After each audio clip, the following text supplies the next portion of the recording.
voudrais remercier Christian Troadec et l'ensemble, le maire de Carhaix, et l'ensemble de la municipalité pour avoir à l'unanimité accepté de donner le nom de Jean-Pierre Jeudi à l'école de Percivien. Je voudrais vous remercier tous d'être présents aussi nombreux, copains d'enfance, camarades, amis carhésiens.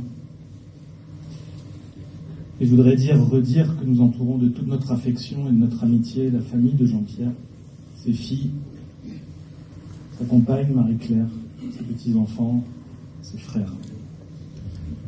Jean-Pierre Jeudi fut un grand maire de Carhaix et plein d'autres choses. Il fut aussi notre ami et notre camarade. C'est pourquoi je me permettrai une tonalité parfois politique dans cet hommage, parce que je sais que c'est ce qu'il aurait souhaité. Lorsqu'il est décédé, nous avons eu le cœur en cendres, le sentiment d'un vide abyssal. Néanmoins, les morts continuent à vivre dans les mémoires des vivants, et dans la continuité des hommages précédents, je veux donc dire qui il a été. Jean-Pierre Jeudi était de ces élus pour qui les mandats ne sont qu'une étape parmi d'autres, une vie au service de la justice sociale, de la paix, de la solidarité humaine. Une vie militante qui n'aura cessé que lorsqu'il a rendu son dernier souffle. Derrière le roc se cachait un être d'une grande sensibilité. Une sensibilité essentielle à une action politique au service de tous et de toutes. À commencer par les plus humbles, dont la seule richesse est constituée des biens communs. Cette sensibilité envers son prochain allait de pair avec une détermination implacable à défendre ce qu'il pensait juste. Il alliait une maîtrise parfaite des dossiers à une solide formation idéologique, lui donnant un cap et des principes clairs. Il voyait souvent plus loin, plus vite, plus grand. Certains adversaires, dépassés par sa force de réflexion et de conviction, le prétendaient cassant. Non. Jean-Pierre Jeudi savait juste qu'on n'obtient aucun progrès social et politique sans une lutte de tous les jours. Il a ainsi été le moteur de la transformation de Carhaix en commune en avance pour les services publics essentiels à une vie digne de l'enfance à la vieillesse. Avant son élection, il n'y avait pas de bibliothèque municipale, pas de service public de la petite enfance, pas de cinéma, pas de salle de réunion publique adaptée à une vraie démocratie locale, peu d'équipements sportifs, pas de foyer logement, une seule école alimentaire, pas d'aire d'accueil des gens du voyage digne de ce nom, pas de camping municipal, pas d'aménagement du site de la vallée de Lierre, tant aimé des Carhésiens, pas de foyer des jeunes travailleurs, et un hôpital enfin dont il obtiendra de l'État la rénovation complète. Un État qui, une fois converti au néolibéralisme, tentera de fermer ce même hôpital.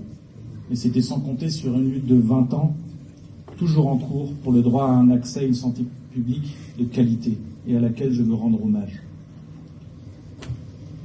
La réalisation dont il était le plus fier était bien cette école primaire de Percivien, désormais école Jean-Pierre Jeudi, construite au milieu des bois et des champs, et pensée pour le bonheur des enfants que nous étions. Parce qu'on apprend mieux dans une école où on construit aussi des cabanes dans les arbres. Sous les mandats de Jean-Pierre Jeudi, Carhaix est donc devenue une commune érigeant le principe de solidarité, les biens communs au-dessus de tout le reste. Il aura su en toute liberté prendre le meilleur du Parti communiste, au sein duquel il avait été formé à son apogée, faisant de Carhaix, contre les prémices d'un air du temps déjà antisocial, une des démonstrations que le communisme municipal pouvait aussi exister dans les campagnes. Ces campagnes rouges, mises à l'honneur lors de la fête des bonnets rouges, qui lui tenaient tant à cœur. Enfant de la résistance et de la banlieue ouvrière, son épanouissement politique en Centre-Bretagne rappelle aussi que l'opposition que les dominants établissent souvent entre villes et campagnes n'est qu'une stratégie parmi d'autres de division du peuple souverain. Où qu'on soit, quand un hôpital ferme, quand une classe est supprimée, quand une usine est délocalisée, on subit la même perte. Et si j'ai pour ma part tant aimé vivre à Carhaix, c'est qu'ici cette division n'a jamais pris. Peu importe sa couleur, ses origines, ses convictions spirituelles ou religieuses, un être humain y est d'abord un être humain. Oui, Jean-Pierre Jeudy savait que partout les gens ont les mêmes besoins essentiels pour bénéficier d'une vie digne. Comme professeur d'histoire-géographie que j'ai eu le plaisir et l'honneur d'avoir, dans la continuité de ma scolarité élémentaire ici, Madame Mitterel que j'ai eu en CM1, non, en CE1, pardon, j'ai eu Monsieur Mitterel en CM1, excusez-moi.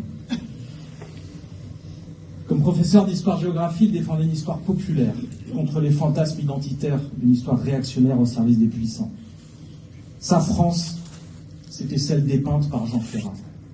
Il savait que la lutte pour l'égalité, la liberté et la justice, en un mot la dignité, commence dans notre regard sur le monde, dans le fait de dire la réalité telle qu'elle est.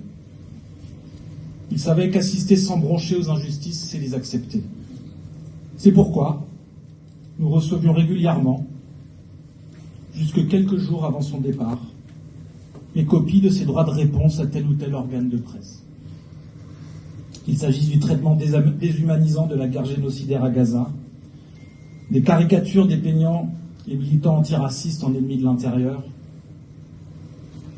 la diabolisation systématique d'une partie de l'opposition politique, Jean-Pierre ne lâchait jamais rien.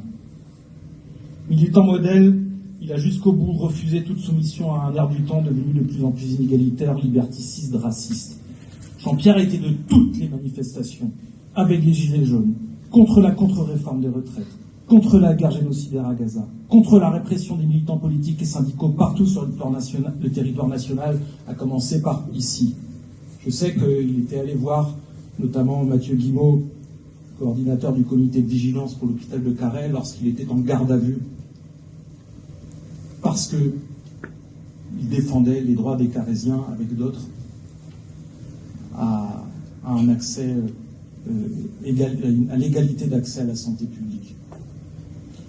Et d'ailleurs, je me souviens de lui il y a 2 ans à Quimper, accoudé sur la catapulte symbole de la lutte pour l'hôpital de Carhaix, stratégiquement placé devant les camions de CRS stationnés sur le pont accédant à la préfecture. Avec l'autorisation de Mathieu Guimot, je m'autorise une petite anecdote. Nous étions j'avais l'honneur d'être dans la préfecture avec notamment le maire de Carhaix, Christian Pradec, avec Mathieu Guimot, avec des camarades syndicalistes. Et puis les choses s'enlisaient un peu, on peut bien le dire. Ça faisait bien 1h30 qu'on était là.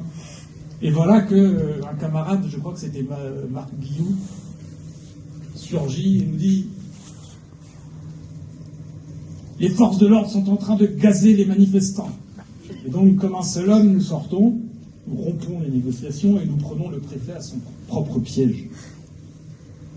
Et j'apprends plus tard que Jean-Pierre Jeudy, voyant que les choses s'enlisaient, sachant que les gens risquaient de commencer à partir de la manifestation, avait suggéré à Yann Manac de prendre l'initiative de tenter de prendre le pont. Initiative parfaitement vouée à l'échec quand on voit la configuration, et qui avait permis d'établir une certaine ambiance de travail.